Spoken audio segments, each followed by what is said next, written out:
You got to say it again now. Yeah. Okay. All right, let me. Being live streamed. Got it. All right. Make Let me sure we tell. mumble a bunch before it starts. Well, I got to tell the people. You gotta say it again now. There we Oh, go. there. Oh, What's up, Dark Judges, Desperados, and Dudes and Dick-shaped helmets? We're live with Prog 2295. he did Your it. best friends in the whole wide world. Cool Johnny Cool and Heavy Metal Kid. Oh, so Here we're to just tell bypassing. you about all the exciting things happening in the galaxy's greatest comic, 2000 AD. This week, tell them about it, Johnny. All right. We are doing a one-shot written specifically for Cursed Earth Radio with Judge Dredd called Naked Lunch. Skip Tracer's still killing people. I'm going to get sad when we talk about Brink. And Jaeger kills a bunch of people in pursuit for the ultimate weapon to free New Earth from life. That sounds exciting. And let's not forget your daily, well, your weekly dose of wiener here. But today, in the immortal words of our good friend Jim Boswell, the amount of wiener will astound you. Yeah, this is fucking true, man. I mean, if there ever was a time to be a 2000 AD reader, a wiener, it's probably now. It's probably right now. These are the golden days, the golden era. You know how the golden era, the silver age, or whatever. It's the wiener age at 2000 AD. Thank God. A good wienering. For sure, man. What's been happening with you, Cool Johnny Cool? What have you been up to? Hey, well, reading about wiener. I mean, that's prerequisite for this podcast. I actually have been doing my homework this week. I'm trying to put Mac Anorak out of business on the fact-checking point and the information point. So Cool Johnny Cool showed up and prepared for the assignment. It's never going to be as in-depth, thorough, or as sensical. But hey, man, why not? I'm trying. I was really fucking proud of you when you said like, "Oh, I'm going to do some news at the beginning of each. I want to try to get some news," and you did that. How'd you prepare for that? Well, being that we've had this podcast for 3 years, somebody finally signed up for the 2080 newsletter. Whoops. Hey, we got the chat filling up right now. We got, a lot of regulars in there. We are blessed by Art Droid Lynch. He has come for a Sunday or Saturday afternoon wienering. Mac is here for a weekend wienering, and he says, "Bring it on, buddy. I'm going to try broad strokes, but at least I've studied this week." Well, Chels is there. Hey, Chels, what's up? Here's what I figure is probably going to happen, right? As much as I know about our history and how things work, what's going to end up going on is you are going to read the news, whatever it is that you get from the 2000 AD newsletter. And then Mac is going to come in and tell us and 2000 AD what they fucked up. Because sometimes, as is the case with the 50% off coupon, things change in the world of 2000 AD, and that's just how it works. Well, I'm going on the information I was supplied this week. Yeah. So don't shoot the messenger. I'm only regurgitating what I've been given. Well, hey, I didn't have any time. Well, that's a lie. I had plenty of time this week to do things. I didn't invest any of it into this podcast. Although, doesn't mean I love this podcast any less. I just didn't do anything because I was kind of celebrating a big holiday here at my house. I'm not sure if you're aware of it or not, but yesterday, my friend, was International Orangutan Day across the entire world, and my lovely wife and I have been celebrating that. We went out and got ourselves an orangutan cake, and yeah, man, was it made out of orangutan? Because that seems like the wrong thing to do to celebrate the holiday. No, people have asked me that before though, because I'm sure they know that I love monkeys, and they're, "Would you eat monkey?" They ask me, and the answer is yes. I want to steal the monkey's power for my own. Isn't that how it works? So you're going full Temple of Doom. Yeah, chilled monkey brains. Hum nom shavai, hum nom shavai. Yum num num num num shavai. That was the most fatty thing you've ever said in the podcast. Yeah. So Yeah, that's kind of what I've been doing, man. Celebrating Orangutan Day, and it's been nice. Watched a little Orangutan Jungle School, one of my favorite shows, with my wife. Although we actually just both slept through the entire thing, It's fun proving that, being old and married, isn't it? yeah, it's really what it is, man. Oh, let's go to this place or do this thing. No, we're actually just gonna go to sleep. For our anniversary, we went to one of my favorite local like theme parks Billy about an hour Bob's. and a half away in Pittsburgh, Pennsylvania, called Kennywood. It's an old school theme park, wooden roller coasters, all kinds of cool stuff. And we went there and walked around for I don't know, a little while, rode a couple of rides, and then both looked at each other and we were like, "It's hot, let's go home." And it was a wonderful day. Dude, my family and I went up to Hershey, Pennsylvania a couple weeks ago to Hershey Park, Yeah, and just fuck that, man. It was like 100 degrees. Everybody was there. I don't like people, yeah, and all the people were there that day. yeah. And I stood in line for over an hour and a half in the blazing sun for one fucking roller coaster, which led me to get the worst goddamn headache I've ever had. And I Yeah. still had to be in the park the rest of the day because our daughter still wanted to try to ride shit. I am over that nonsense. As God Old, is my old, witness. the old man complain about stuff podcast here on Okay. 2000 AD or on Cursed Earth Radio. Yeah. Uh, Welcome aboard. yeah, but man, I so we were our original plan was to tune in last week around our normal ish time And I and got a chat a migraine. little bit about this week's Prog, but then it was like our wires got crossed. You were still trying to fight back that headache. Fuck, I dude. headed off to the gym to attempt to do something healthy, and Yeah, you uh, said that, and I thought I was messaging the wrong person. yeah. I, the I gym, know, is there man. Even the cake? lady that works at the gym, she's like, "Hey, well, how's it going?" You know, okay, the person that I remember from like a year and a half ago when I was there last, and she goes, "Hey, how's it going?" And I was like, "Oh yeah, good. I've been off for a while." And she's like, "Yo," she's like, "A while, like a year," and I was like, "All right, lady, don't rub it in. She I looked at know." you like the people behind the counter at Hot Topic look at me when I come in. Oh my God. Are you lost? Yeah, are you here for your granddaughter, sir? I remember Hot Topic when the architecture was etchy, so you shut your face. Yeah. Oh my God. Yeah, man, it's we're getting old, but There's I'll tell getting you what never gets old. Talking about Wiener. And well. Now wait, before we start shouting about wieners, are we going to do the news section? I know it's a new feature, but are we going to do the news section before the wienering? I guess so. Let's do the news section, and then maybe we might have someone join us here. So good. Let's do that news. We could do it nude. I mean, we can, but fucking whatever. Yeah. All right, so this month, the end of this month, we have the orders for Hiya Toys full color Judge Dredd and full color Judge Death figures should be hitting. Oh. I'm glad I looked because I forgot I pre-order all that shit. I forget when it's coming in, so I'm looking at my credit card bill, going, "Ah, shit, that's right. That's okay. All right." So those are hitting. Per the 2000 AD newsletter, we do have some trades coming up, that a couple that we might actually be interested in. So Brink book 5, the trade for this current Brink is coming out in November, so I'm going Yeah. to get that, so I don't have to clip all the PDFs together. I showed you I was watching an auction for the DC Judge Dredd run on eBay, and Right. it went over $20, so I was like, I'm out. Fuck it. September 13th, we're getting a 2000 AD collection of the first 13 issues of Judge Dredd Legends of the Law that DC published. So I think we should get that and Yeah. read it and go over it, because I've never read DC's Judge Dredd, because I'm afraid I'll loathe it just as much as I loathe the Stallone Judge Dredd. Yeah, it's interesting with that stuff because I think I automatically assume it was bad. Likewise. But I kind of did that with the IDW stuff for a while, and then I read some of it, and I was like, "This ain't bad. This ain't 2080, but it ain't bad."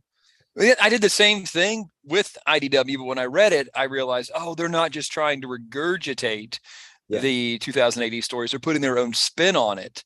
Yeah. And I ended up really liking the IDW stuff. So who knows? The DC stuff might not be a total clusterfuck. We'll check it out. Yeah. The second volume of The Outs getting its trade on October 26th. Yeah. That's my wedding anniversary. So I'm going to get that for me from my wife. And you'll like this on November 9th. The Steel Claws getting a collected edition from the Treasury of British Comics. Oh, God bless them. That's what we want, man. That is exactly That's what what you want. Yeah. I love that stuff, man. I still think about that Shock comic and just like wish that it would be something that would actually show up like every month. That was a huge revelation for you. This, like the spider with his gun nipples and the claw. Yeah, dude, it was just done. It was just done so well. Other than Big Ape Monkey Man that was buried. I was going to bring up My Tech the Mighty.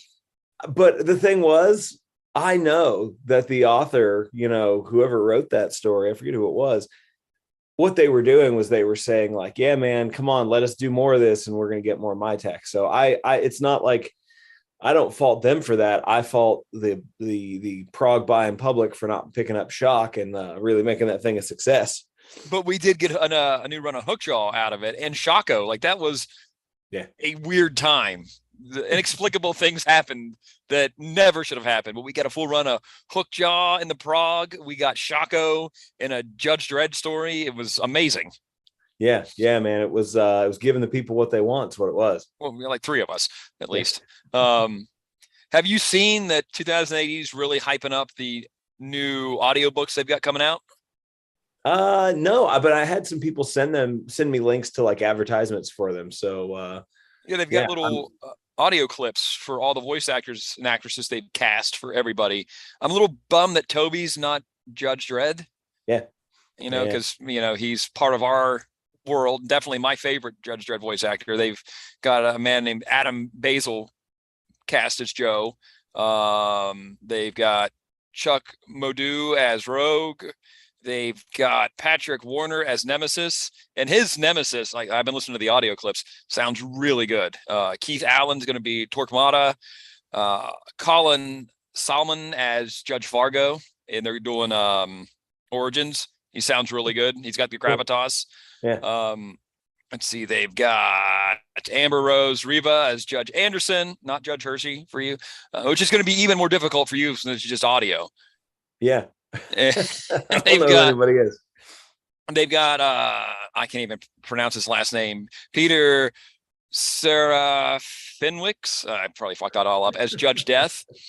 And his voice sounds good, but Sid's voice in my head has always sounded wetter, like kind of gurgly and breathy. And his sounds dry, which I just always assumed in my head that Sid was kind of gurgly and wet. So you're talking like almost like a Ring Wraithy kind of voice? Kind of, yeah, but not as brittle as a Ring Wraith, but a little more gurgle in there. Yeah. So not full on black metal, somewhere between death metal and black metal. I think I've got you. Black metal if they were aspirating, which is probably the best way I could put that. Yeah. One thing for me, I will say, Fargo has always in my head, and I can't remember the actor's name, and he's legendary. He played in Gods and Monsters? I'll have to sit here and think, but there's a specific actor that I in my head always say like, oh, that's what Fargo sounds like. But Ian McKellen? No, not Ian McKellen. But he's just a little too classy for a Fargo, because Fargo's a Christopher Lee. Fargo's a no. If I think of it, I'll tell you, but I can't. I can see the guy's face.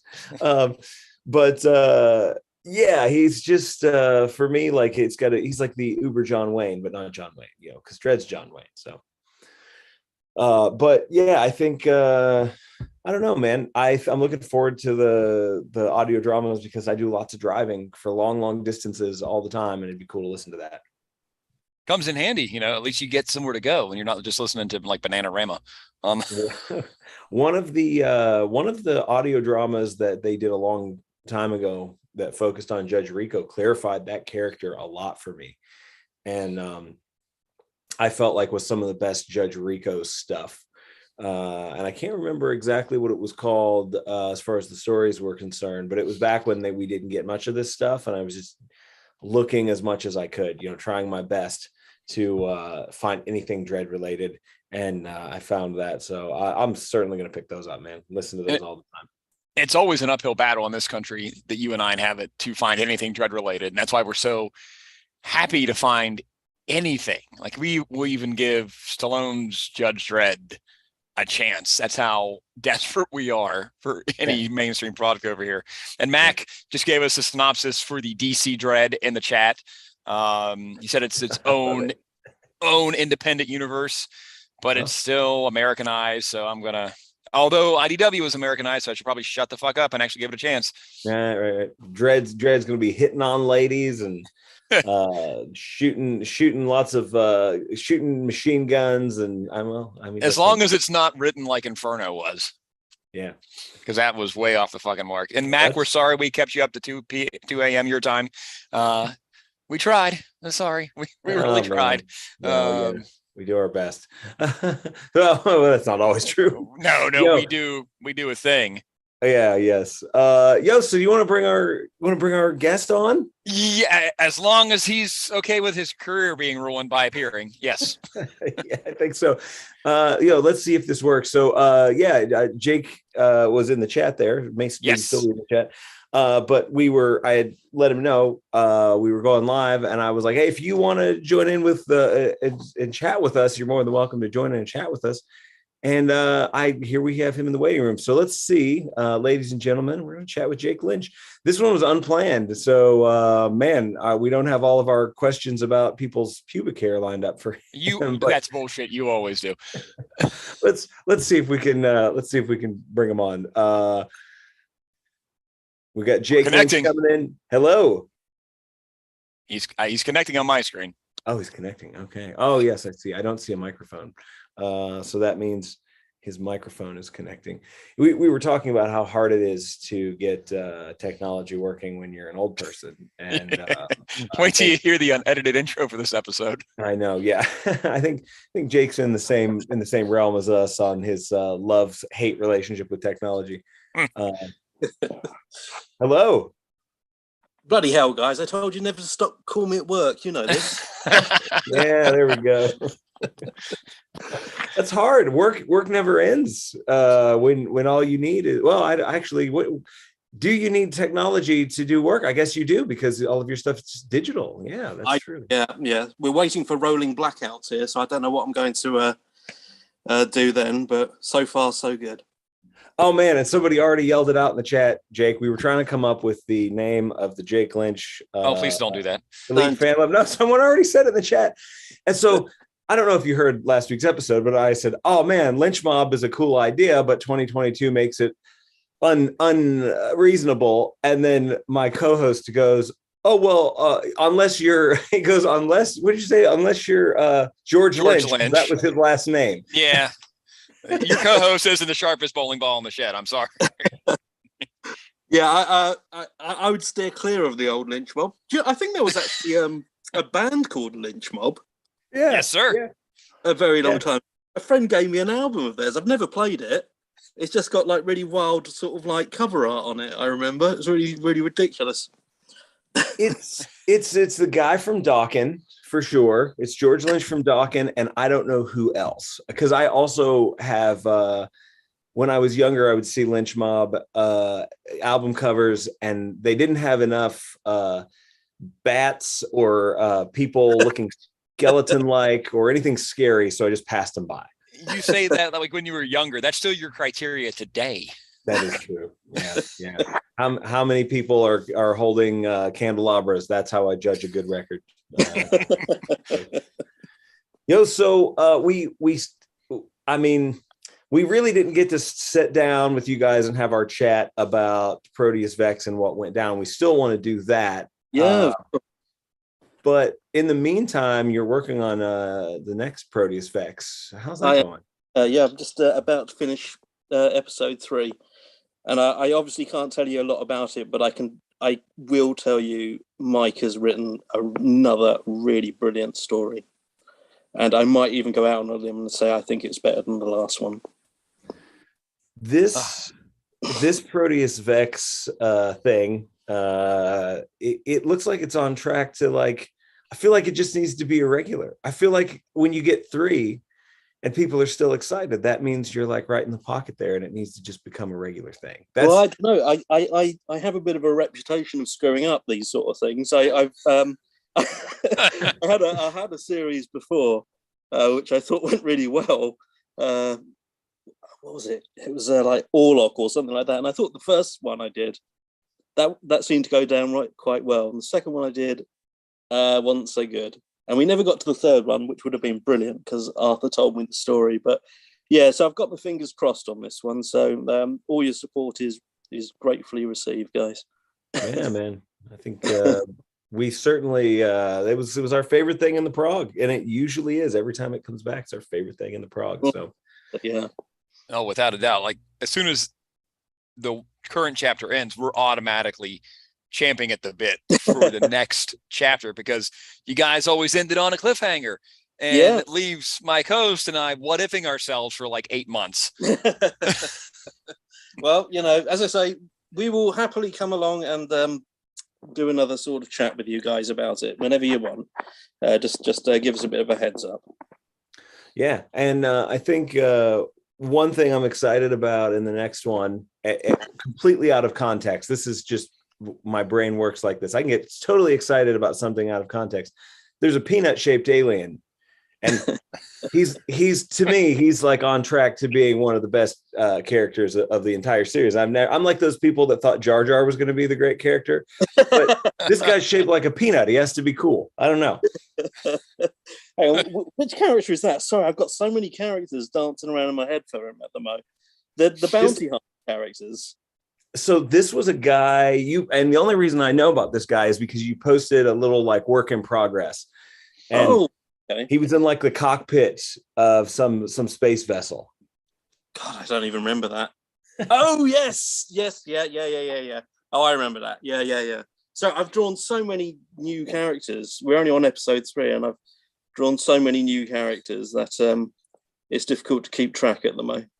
And of course, Mike named them all really strange names, so I have to keep referring back because I can never remember them. So. I'm looking at the panel in question right now, and this guy is going to be amazing to see what he does in this story.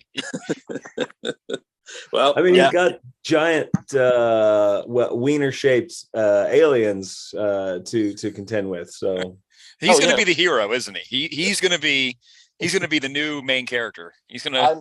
I'm saying absolutely nothing. I can't. But I can tell you, Mike's written an absolute corker again. We also have to say, I mean, we will forever. You'll get messages from us when we're 80, thanking you for doing us the favor of putting our dumb faces in the magazine. I mean, man, I don't even know. We haven't actually got to say thanks to you in person. We have millions of times over email, text, and nude photographs sent through Facebook, but that doesn't count. Seriously, I mean, it's really lovely to hear a couple of muties like yourself sort of sharing the love for the comic every week, and it's an absolute pleasure. So please don't sort of think, say thank you. The pleasure is all mine. Oh man, it still boggles my mind that because HMK and myself, we grew up in backwoods nowhere in North America as the only Dredd fans in our respective geographic locations, because you get one fan every 100, 200 miles here in this country, if you're lucky. Yeah. And then meeting each other 7 years ago and finding out, oh my God, we are the fan base in this area that we're in. It's us. Well, that's why you must be rewarded. It's just from. Incidentally, those trailer park stories the other week that I heard, oh, bloody hell. They had me in stitches. We need more of those, okay? We can definitely make both that. Have more, right? Oh God, yeah. Yeah. It's an interesting thing living, growing up well, when you're nerdy kids like us, and probably most of the people that listen to this, you don't have a childhood filled with sports highlights and moments of success. You have crushing moments of puking pink in front of girls that you have crushes on, and you just got to turn that into something else, man. You just got to put that out there and let it be what it is. It's all part of the experience. At least you try. It's a core memory. Very quiet. Bless you. Listen, I haven't come on here to sort of like take over your show. I actually tuned in because I wanted to listen live for a change. Right. On with it. And I'll throw this out there. If you want, you can hang with us live here as we go through. And you're more than welcome to. You probably have not. I know you're so busy that sometimes you don't even get to read the Prog yourself. Is that the case this week, would you say? I'm afraid so, yeah. That's why I kind of tune into you guys. I like to know how it's going down. Oh God, you're tuning in to us for actual information. Don't do that. Of course, well, we've got Mac here who absolutely everything. And I'd like to team up with Mac, and we'll challenge you muties on a sort of knowledge off. Oh well, that's not going to be a fight at all. That's. I mean, you win. We're here for. England needs a win at the moment, guys. So just let us have this. Have you seen North America? We're a damn dumpster fire. Oh my God. Jake Lynch wants to challenge Cursed Earth Radio on facts. Oh my God. It's just mocking the afflicted, sir. Oh, and we must, if I may give it away sometime, do that Dredd commentary. Oh God, yeah. Oh yeah. Well, we need to do that. Yeah, I'll try and get Mike back and all that, and we'll do something. Yeah, we'll do something soon. We're in the spot now with I mean, the way that we're doing the show now, we could almost do it just like this, do a live version and actually have people in the chat for the live commentary. How amazing would that be? I have a drinking game for it, guys. I mean, I don't actually drink. I have a drinking game with it. So we'll be guzzling Red Bull. We'll just get more energetic as the game goes on. Yeah. Oh my God. We'll be like puppies off their Adderall. It'll be great. We have a commentary that we still haven't uploaded. We did not heavy metal, but hardware. That's right. Yeah. 2 years ago, because we wanted to cover all the 2000 AD movies, whether they were plagiarized or not. Yeah. And we really need to get that up at some point. Yeah, we need to dig that out and find it. Oh God. I haven't seen that in donkey's years. That is really going back.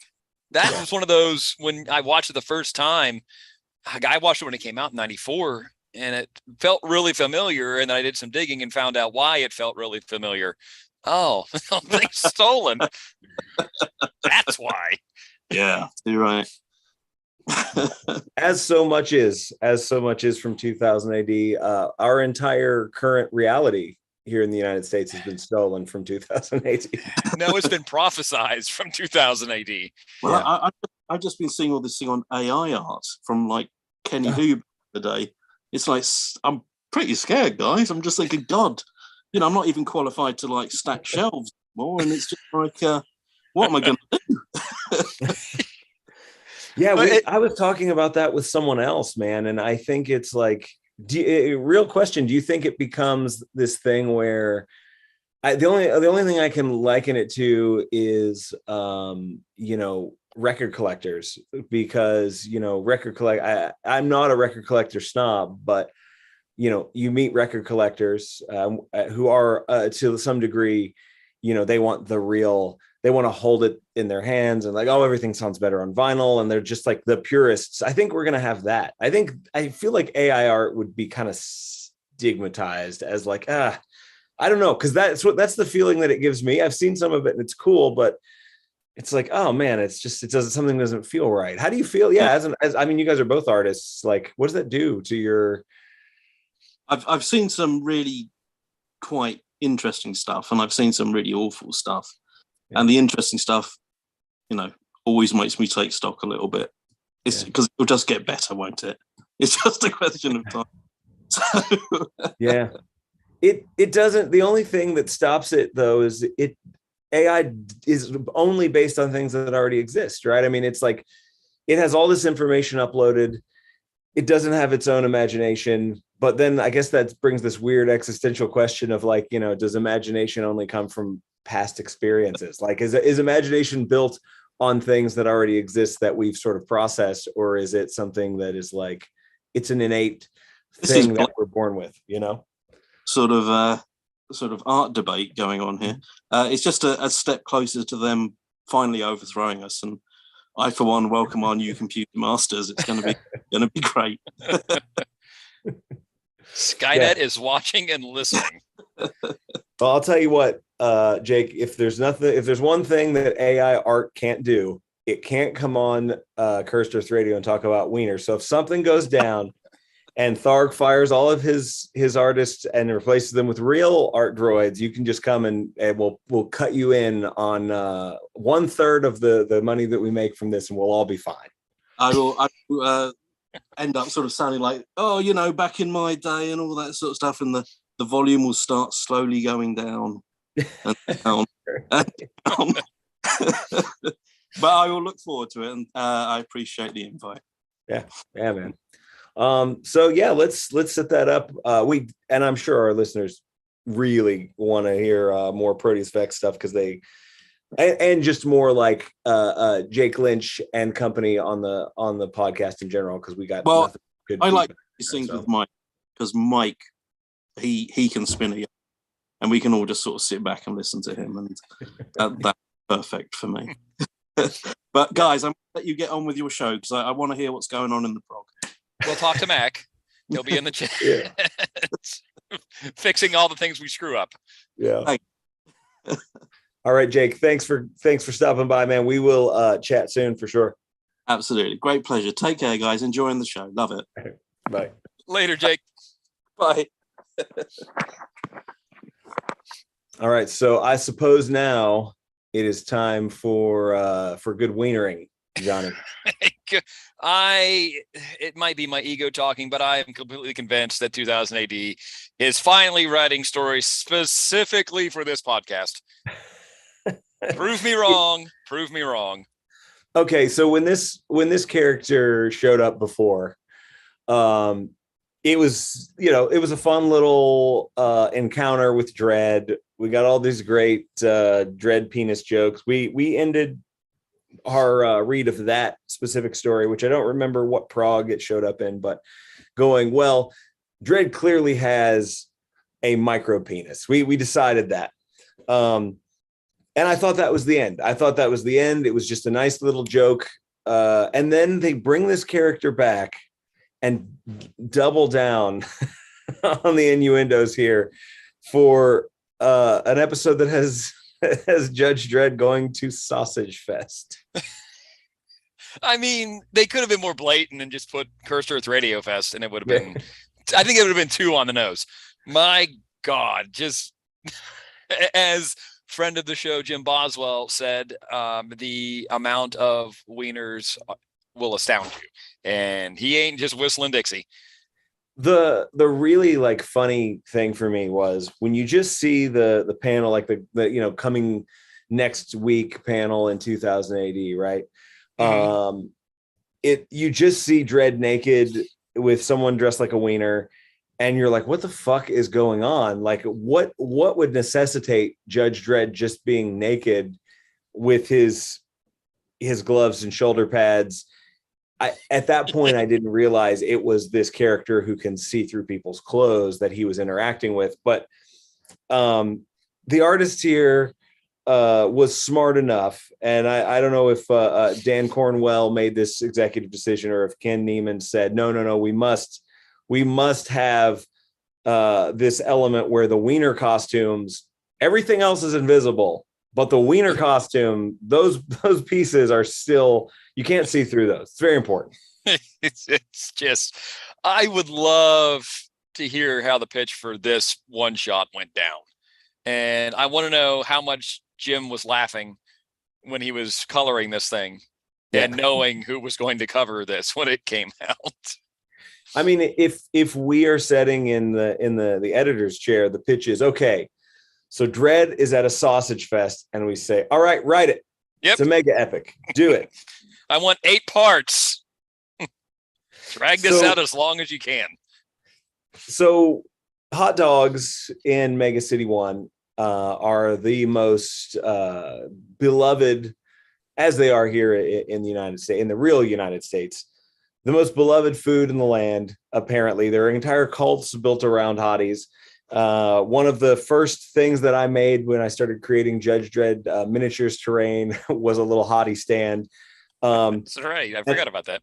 And I'm not going to even pretend that as soon as I finished reading this, I went online and looked for miniatures in hot dog suits. Unfortunately, I couldn't find any. Because I want us to play this. This is a scenario. I want to play this as a scenario, but yeah, man. So our security officer, who we met before, whose name I cannot remember, ends up going on a little adventure with Dredd because somebody's going to try to go in here and ruin this wonderful hot dog convention by detonating a bomb, Johnny. They're going to blow up some wieners. Wieners are getting blown in this story. And our officer's name is Mo Halam or Halam, depending on your pronunciation. And it's just a stupid little adventure. If it weren't for the fact that everybody was naked and dressed like hot dogs, this would just come and go and we'd never remember it. But this proves to you that clothes do make the man, or lack of clothes make the man, or micro penis makes the man in this case. I love all the ways they went through obscuring crotches in this, with people holding up fistfuls of hotties, floating hotties flying by. It must have been some of the most fun drawing Dredd I can imagine. Just the absurdity of the whole thing. I also love how Loogie here at Loogie's Hotties is boldly proclaiming they are the most artificial thing that we can make. Right.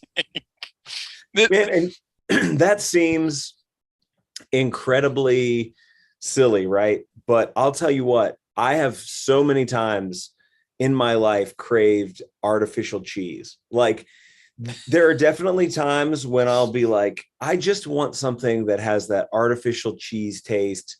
Like, I don't want, like, I'll go looking for some like cheese snacks and I'll see, Cheetos, 100% real cheese. I don't want that. I want the taste that I grew up on with Kraft cheese and macaroni. It's the cheesiest, but back in the 80s, it wasn't even real cheese. I want that taste.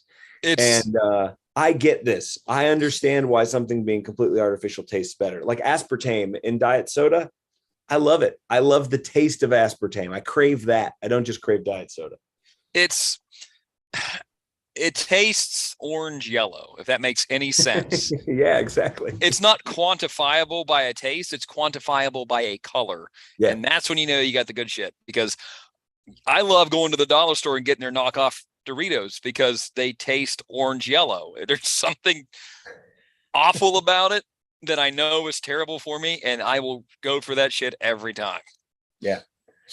This story really it's the kind of thing that I love to see in 2080, which is just kind of like, here we go. It's okay to take a little jog off into something that's completely nonsensical. You can have the most serious, grim stories in the world, but every once in a while, you just want to see Judge Dredd running around chasing naked people, naked himself, at a wiener convention. I always think about if I'm introducing somebody to Judge Dredd and I need to encapsulate the whole experience in one story to like get the absurdity of Mega City 1. This story is now way up there in that process. Like, it's down at the docks. Yeah. Is a pretty good assessment of the ridiculousness of Mega City 1 and Judge Dredd. But so is this. This is so quintessentially Mega City 1 and just the absurdity. Like, why is the man naked? What's with the hot dogs? Yeah. And what became clear for this too is like, So at the beginning of the story, you do get a glimpse of a fatty, which had me excited. I thought of you as soon as I saw that panel. But the thing is, it's clear to me that like fatties aren't specifically like hotties and fatties don't go together. You don't You would think? think you'd have a convention full of fatties at this hottie convention, but no, it's all like little string bean, scrawny, skinny dudes. So I don't know if like hotties are something to do with a different sort of culture. I'm just interested to know. And maybe fatties just don't go for hotties in Mega City 1. I don't know. It seems like they would, because it seems like a very high caloric food, being all natural or all artificial, I should say. It seems like there's nothing but calories in there. Yeah. So Dredd interacts with this security officer the entire time, knowing that she can see his penis. He doesn't know that. Oh no, that's right. That's right. Okay, I was gonna say he does not, because she's keeping it quiet because she doesn't want to end up getting her brain chopped out. Yeah, that's right. Okay. Or turned into a battery, like in the Samaritan. That's right. Because the first issue, it was like she knew something he didn't know, and all of a sudden it made sense. Can you imagine being burdened with that? Just, you don't want to see this, but it's all you can see is just dicks and asses all day. Don't you just want to see every person in the world naked, though? No. See, I've had this conversation with my wife, and this is my level of curiosity. We know, and it's not even in a sexual way, Johnny. It's if somebody goes, name anybody. Do you want to see that person? Yeah, I'll take a look. I'm curious, no matter what. I always want to know. Yes, I'd like to know what that person looks like naked. Dude, I don't even want to see myself naked. I shower in the dark and close my eyes when I get out. I don't want to see myself. Everybody else, because I feel like if you're able to see everybody naked, right? You see all their vulnerabilities. They all just become human. Like a good example. And this will prove it. Welcome to Cursed Earth Radio, folks. Peter Steele, Johnny. He did a Playgirl centerfold. Have you seen it? No. You've not looked at Peter Steele's Playgirl? I have avoided it since it's been out, and I will keep avoiding it. I know he was hung like a horse from what I've read. I don't need to see it. He's doing all right. Yeah. Oh, wow. I'm so surprised. So Peter Steele penises bum me out. Like it's just an ugly little thing. It just bums me out. I don't need to see him. What I always said was if female genitalia had a sound, it would be that sound that like that you get when you open a treasure chest in a video game. If male genitalia had a sound, it would be the goofy laugh. I disagree. It would be Hercules noises. It would be that would be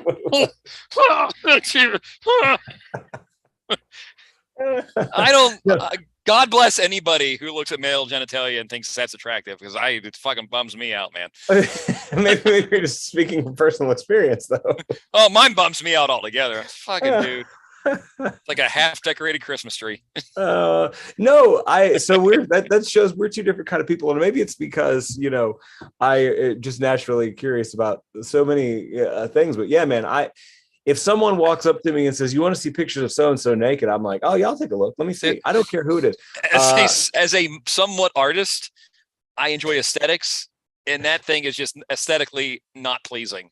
It's bad design all over. I would say though, you see a man's penis, Johnny, and it can tell you a whole lot about how that man lives his life and why he does what he does. Good example, G.G. Allen. I was going to say the same thing. I'd be angry too. Yeah. So yeah, you never looked at Peter Steele. I'd like to know in the chat how many people have or are now, because of this conversation, looking Googling up Peter Steele's dong.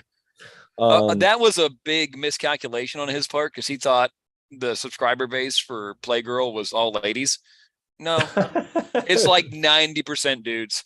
Yeah, whatever. I feel like Peter Steele, though, back in the day was just trying to get ladies. He was. Brilliant. That's brilliant. That's where October Rust comes from. It is. If they asked, I think Josh, the keyboard player, about the transition from like Carnivore to Type of Negative, Slow, Deep, and Hard, which was pretty much a Carnivore album. to Bloody Kisses to October Rust, and Josh said Peter wanted to bang goth chicks. Huh. And he did the Playgirl to get the word out to other goth chicks, but what he did was get it out to other dudes.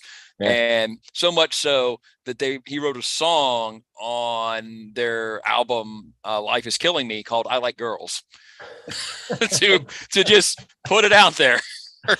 Well, here's the other mistake that Peter Steele made. And I'm not saying he was a dummy, but it sounds like he was a dummy, because if you start a band in the heavy genre, any heavy genre, punk, metal, unless you're talking about, hair metal, and Pete wasn't hair metal, your entire listener base is basically going to be dudes. Yes. And I can say that, you can say that from experience. I spend most of my time after shows hugging sweaty dudes. Uh-huh. That's what we do. Yep. Not a whole lot of ladies coming to the show. No. And my wife sometimes expressed a little jealousy about me going on the road and playing shows. And I said, "Oh no, honey, no. They all look like our bass player. They're just big sweaty dudes that want a high five." Yeah. So much so that we had considered making hot pants merch with our logo on the ass, and I vetoed it. And they said, "Why?" And I said, "Because they all look like our friend Cody, and they are our friend Cody, and I don't want to know Cody has our hot pants on his big man ass." Yeah. Those aren't going to sell. Yeah, those aren't going to sell. Sit at the merch booth for 3 years. Yeah. Just like all the size small t-shirts. Hey, how about we're nearing the end here. We're headed out for our friend Skip Tracer for Skip. Skipping out on Skip. I love how we called him Skip for a good while. I mean, that's par for the course for this podcast, sir. Yeah. How you feeling about Skip Tracer? Well, he's fighting the devil. I know this was supposed to be some big reveal. The King of Hell is here on the ship. Like I said, knew it was supposed to be a big reveal. We're not deep well on Skip Tracer, and I didn't know who this guy is, and I went, "Oh, okay." Yeah. It's Vic Rattlehead from Peace Cells before his skin got burned off. Before I guess his accident. Yeah. That was a hell of an accident. Yeah. Yeah, man. I don't know. Hey, and we're not going to say much about Skip Tracer this week. We don't read it. We don't. We read it this week, but it's not something we follow. I'm the same way. I'm just like, yeah, here we go. We're headed towards the end. But speaking of people who got Vic Rattleheaded, the conclusion of Brink was something to talk about. Now there's something to talk about, man. God damn. Brink did it to me again. It sucked me in. Like, I was fully invested. We did 24 weeks with Brink, and I was in. We were both hoping that Nolan Maslow was smarter than we thought he was in the last chapter 23. We were really hoping that he was going to pull the heel turn and motherfucker everybody and get out of this and come out a hero. And it did not work out that way for our boy. Tragically, grisly tragic. No, man, it felt incredibly abrupt, but it was like, we predicted this way back in the day, and then we kind of changed. And, my big thought was this guy's going to end up somewhere in a kook cube, whatever Brink's equivalent to that is, talking about how he saw all this stuff and no one believes him. Then, this last episode, it was perfect cliffhanger, because we're like, oh, shit. Yeah, man, he's playing his hand. Turns out he's smarter than we thought, blah, blah, blah. And in this episode, it's very clear. No, man, it was a last ditch effort. Throw that out there. And he almost convinced them. So close, man. So close. And that's a huge credit to Dan Abnett's writing. He fed us enough to make us change our own expectations of this character. Because we, like you said, we kind of called this chapters ago, but there's enough feed in between here and there that we both kind of stepped back and went, maybe not, maybe they're going this way now. Wouldn't that be awesome? And nope, no, poor Nolan. His final, kind of moments, his final fight here, where he knew that everything was sort of crashing down. didn't look good, and he tried to play that trump card, and when it didn't go over well, he was like, yeah, well, worth a try. It was kind of like this sad resolve to like, yeah, man, I know I dug myself in so deep, and it's not like he was surprised that he was here. And he was certainly fighting for his life at the end, but yeah, man, he died with a flaming head floating through space after melting.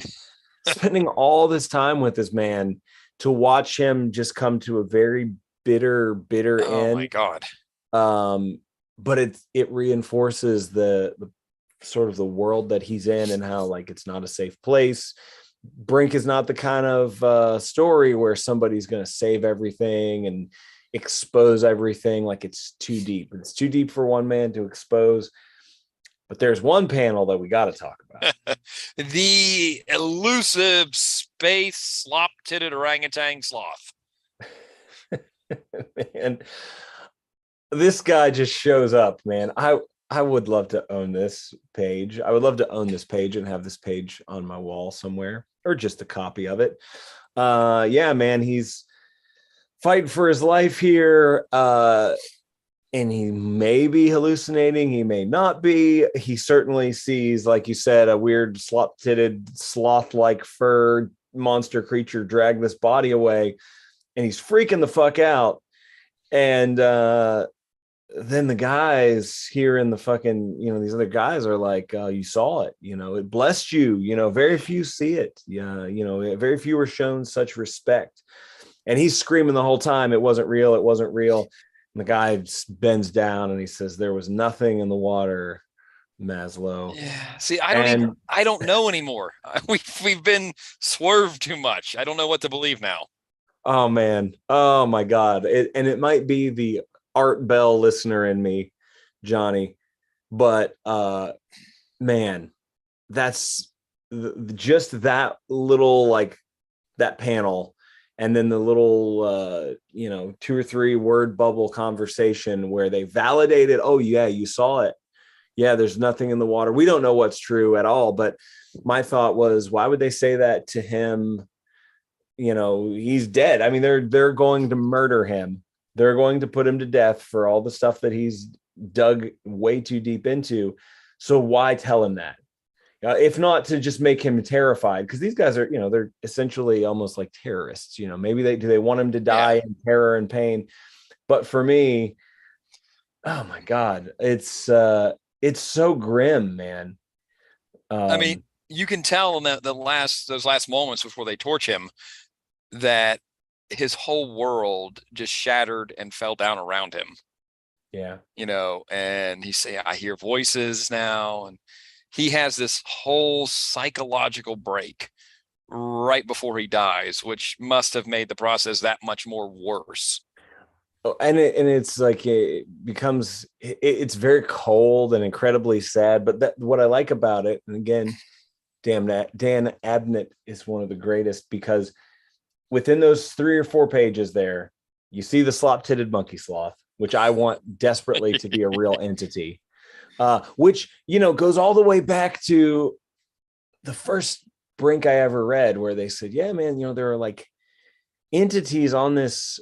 Our sensors are picking up entities here that aren't listed on the manifest. We don't know where they are. We don't know what they are. And now we come all this way, and there's, he sees this vision. Is he hallucinating? And this is what it's great. Like, is he hallucinating when he sees it? Are they telling the truth when they validate it? And then when he's down on his knees and he says, please, I hear the voices now. The question is he hearing the voices? Is he saying that to try and save his life? Like, it's so cold, man. Like, he's just bring that 60 over here. And it's all very just functional at this point. They're doing a job. Nolan Maslow is having a massive psychological break in his final moments of existence. It's so just brutal. And that last panel where they turn off the gravity in that section and let him spin as his face spaghettis off of his skull. Yeah. Like, man. And It was like just getting gut punched at the end, but that's the mark of a great story. I was so invested, and we both thought that he was going to get out of this, but then I saw that ending and went, oh yeah, this is 2000 AD. We don't get to have nice things unless it's Christmas. Yeah. But the question is, though, I got to go back. I got to be the conspiracy theorist here.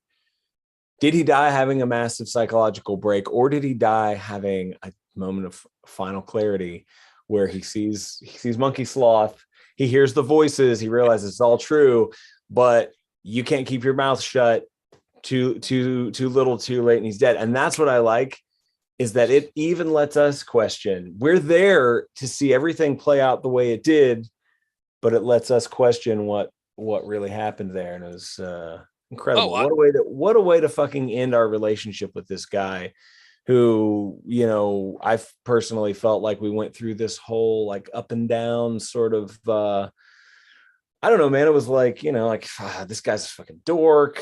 And then you kind of go like, God, he doesn't deserve what he's about to get. Then you like, exactly like you said at the very end, I was like, come on, man, you got to get out of this thing. He would have had he not been beset by the large naked man from earlier in the story. Yeah, too bad.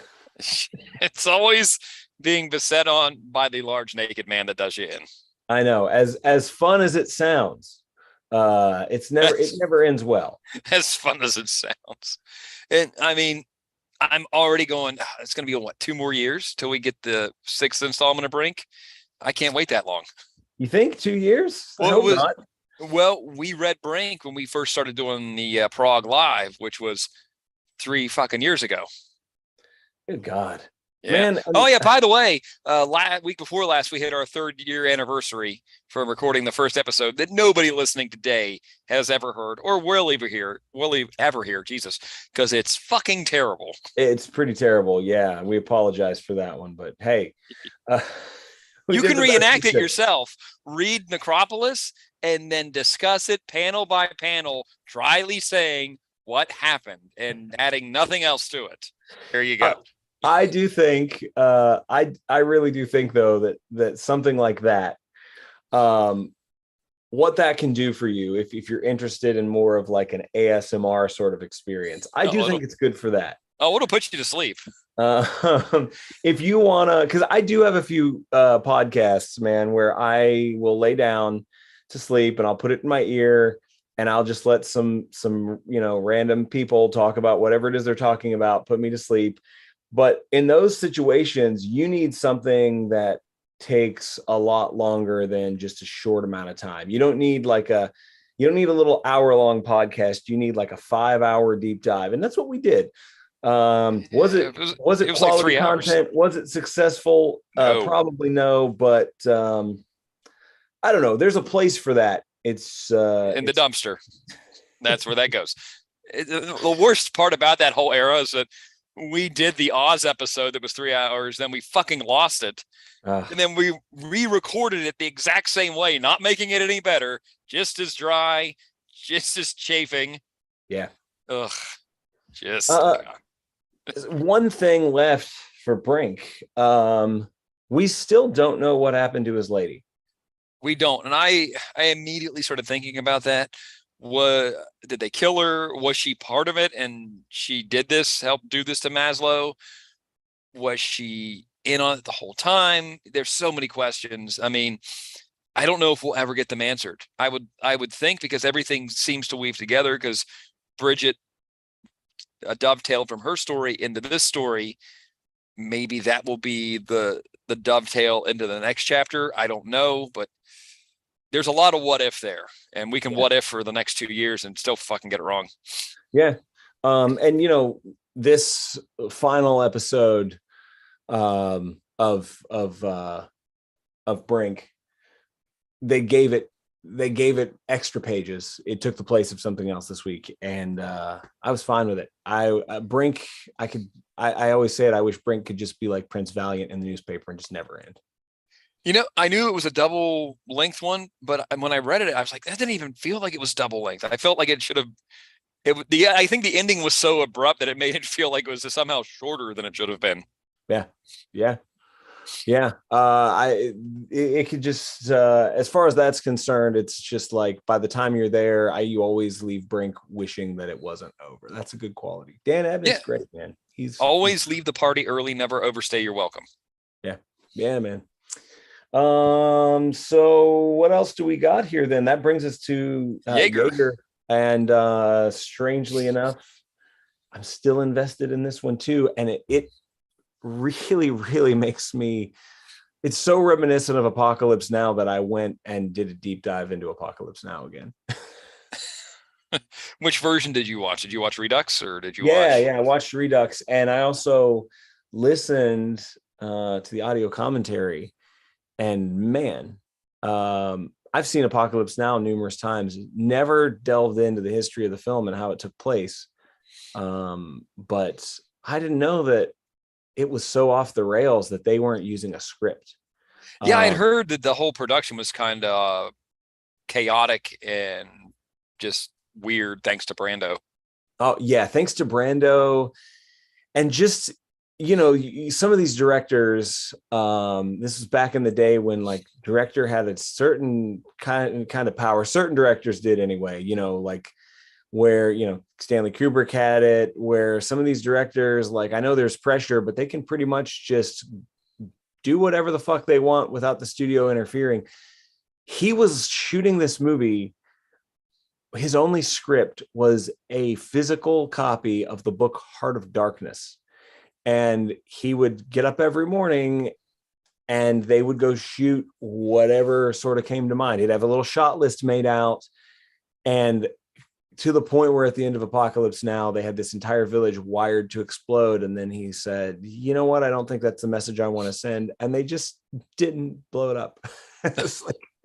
It's kind of amazing. It's kind of an amazing story if you've never listened to the audio commentary for Apocalypse Now. But I guess I'm getting off track because... Well, I mean, that's our podcast. That's what we do. I can't imagine being the editor on Apocalypse Now, having to put together a story with no actual script. Yeah. In the editing room. It's to a lesser extent, that's how Predator, the original Predator, worked. That's why Shane Black wrote himself into the movie. Yeah. Because the script wasn't done and they wanted to go to shoot, and he figured, well, someone's going to have to be here to, keep this thing on track. So he wrote himself into the movie so he could be there on set, and they were writing pages as they were filming. Yeah. Yeah. Without the aid of Marlon Brando making everything fucking weird. And when you read about Marlon Brando and sort of like what his entire deal was, how he lived his entire life as an actor, especially in the later years, like he knew that he had a lot of power, and he would throw it around like the director for Apocalypse Now is talking about. They had Marlon Brando for 3 weeks, and he goes into the trailer, and Marlon Brando spends 4 entire days not coming out of the trailer, just chatting with him. And he's like, he slowly realizes that Marlon Brando is going to do this as long as he can, so that then when the 3 weeks are up, he asks for more money. And, Brando had gained a bunch of weight. He didn't want to be on screen looking out of shape, so they had to get a body double. And like, just... the kind of stuff that when I watched, and I forget what the documentary is called, but it's the documentary about the making of The Island of Dr. Moreau, which is such an amazing documentary if you want to just see a shit show. But where Richard Stanley, the quote that my wife and I use all the time for like, you thought you were going to do great and you ended up failing miserably, was Richard Stanley. He gets kicked off the film. He was the director. He gets fired. He hides in the woods, comes back, and ends up playing an extra in a dog mask. And he says something to the effect of, he's like, and in that moment, I realized that I had gone from being the director of the film to one of the dogmen. And it's just become this, like, almost just like something we say when we're like, oh, I thought things were going to be awesome, and they really kind of suck. Have you heard like the batshit stuff that Marlon Brando pulled on the original Superman when they cast him as Jor-El? No.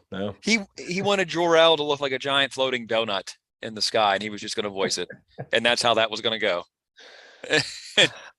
And Richard Donner was like, "What?" Yeah. Yeah. the more I hear about it, the more it's like, yeah, he was like this great actor, but he was also kind of fucking lazy. Like, can you imagine like they hire you and then you're like, I was thinking about that. I don't actually really want to do anything other than voice. Can we just welcome to this podcast? We're not getting Brando money though, man. We're not getting Brando money. We haven't suckered anybody into paying us for this shit yet, but someday someone's going to pay us $1 and then we can say we were professional podcasters. Yeah. Right. Right. Oh my God. Yeah. So Jaeger, it's great. Yeah. Yes. I love the fact that everybody kind of downplays the psychotropic nature of the morass until they're in the morass, like our pilots that crash into it this week in a full-on America fuck yeah attempt at rescuing our GI clone. Yeah. And it becomes a shit show real quick. Yeah. And next week we get to look forward to Big Man Swing Big Axe. No. Next week we get to look forward to All Ages. Oh, God damn it. Yeah, see where it says Jaeger returns in 2 weeks' time? I want us to block that out. Oh, yeah. My God. I don't dread the All Ages like I used to. I don't. But, man, sometimes I've just got my momentum with, some of these stories. And thank God they didn't break in the middle of Brink. I'm so glad they doubled it this week so we didn't have to drag it out. Yeah. We need some Pandora Perfect to save the day. That's what I'm hoping for, at least in this next All Ages. And sometimes the All Ages are good, man. Sometimes they knock it out of the park. Yeah. Sometimes they just get in the way, man. It's like it's this podcast. Sometimes we knock it out of the park, and sometimes we're sorry. Hey, we gotta. Jake's making a good point in the chat. We gotta get your daughter to chat with us about this. Oh, I will see if I can get her to hold still long enough this week to read it. Yeah, read it to her. Isn't that a dad thing? Yeah. I mean, I could do that. She does start school again this coming Tuesday. She might be a little busy this week. So what's I'll see more important, her education obviously or 2000 AD. Yeah. I mean, for fuck's sake, 2000 AD all the way. But yeah, I'll see what I can wrangle for this week's episode. Don't forget, we do have Chimsky coming back soon. So there's a bright spot. Yeah. I hear the orders coming back. So you like that? I'm joking. No, I hope not. I'm joking. I'm joking. It scares me and it confuses me.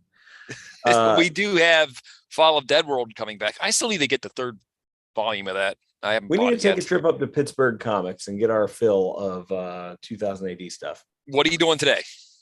What am I doing today? I'm celebrating International Orangutan Day, sir. Oh, you shithead! I thought that was yesterday. We call it today is International Orangutan Day observed because we got our cake today. Okay, all right. If you don't want to go, just say you don't want to go. Oh no, I really want to go, but my wife would be devastated if I leave her on International Orangutan Day when we just got a cake with a monkey on it today. That is the weirdest out I've ever heard. No, but we do need to, and that's I guess probably something for us not to make our listeners sit here while we open our scheduling books, but let's do that for sure. I'll put a pin in that one for later. Okay. Just don't plan it on International Gibbon, Duoc, or Bonobo days because I'm busy on those as well. Well, you're going to have to send me your calendar. Yeah. We'll see. Well, that was awkward. Is that it? Are we done? Do we end right there? I think so, man. I think we've covered everything. Jake was nice enough to stop by and slum it with us. Thank you, Jake, for hanging out. And Mac, I tried my best on facts this week. I had more than last week. I'm getting better all the time, but I don't think I'll ever beat you, bud. He's always gonna be our unofficial / official fact checker in the chat. We need that kind of support. You know what else we need, Johnny? What do we need? Wiener.